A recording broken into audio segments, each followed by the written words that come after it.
you grew up in a musical family. Having that core base, how does that affect your songwriting now as you mature as an artist? I think whenever just growing up, music was like a very natural thing for me. That's just kind of how I learned to express myself. That's how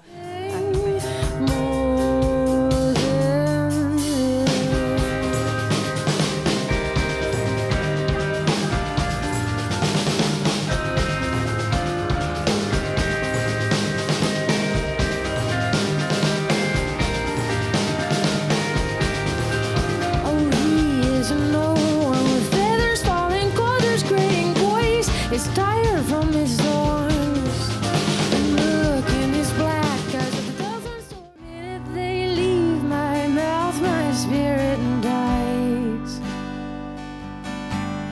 And the way this poor heart beats, it brings this grown man to his knees. But it never could melt your cold heart full of ice. Oh, your heart full of ice. And I used to believe.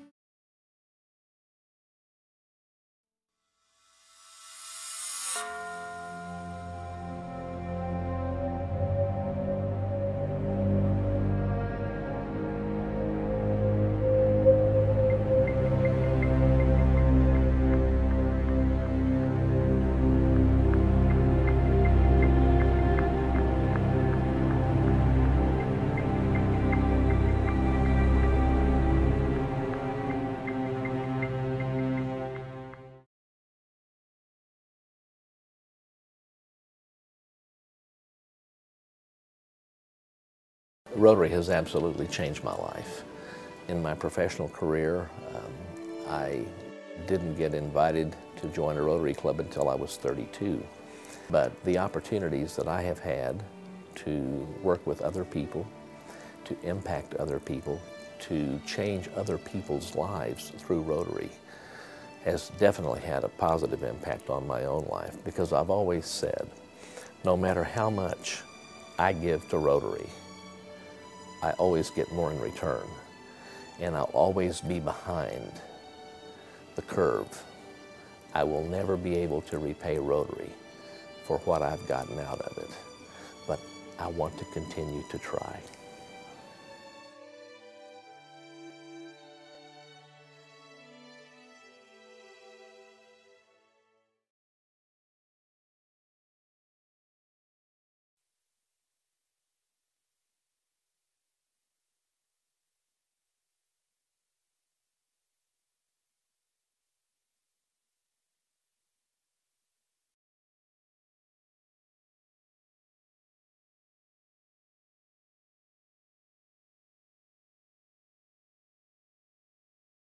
If you can make spaghetti, then you can make beer on the introductory level.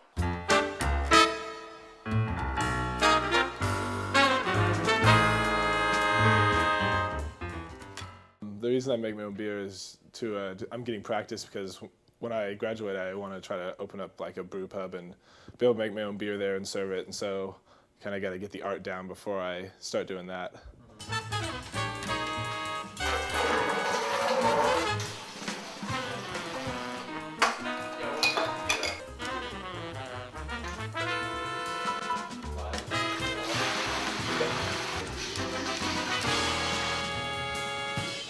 I think my wheat beer has definitely been my most successful beer so far. Like, it's tasted good. There's nothing really been wrong with its clarity, or like I've messed up carbonation a couple times, and so that's definitely turned out the best. This was a Sierra Nevada clone, an attempt to a Sierra Nevada clone. One thing you especially want to do as homebrewers, because you appreciate all of the flavors and ingredients that are in the beer, which sometimes you go to a bar, they don't allow you to have this luxury, and they'll pour your beer so that it's completely up to the top, no head. Well, there's actually a lot of flavor and aroma in that head. It's CO2 escaping. It's those nucleation sites. CO2 starts to escape, and then it carries all these wonderful aromas. So when you do have a nice beer head, that's a good sign of a good pour. You always want about an inch to 2 inches. But The aroma's coming through. Nice hop aroma on the finish. You can get a little bit of citrusy aroma, almost grapefruit-like. And all in all, it's a really good beer.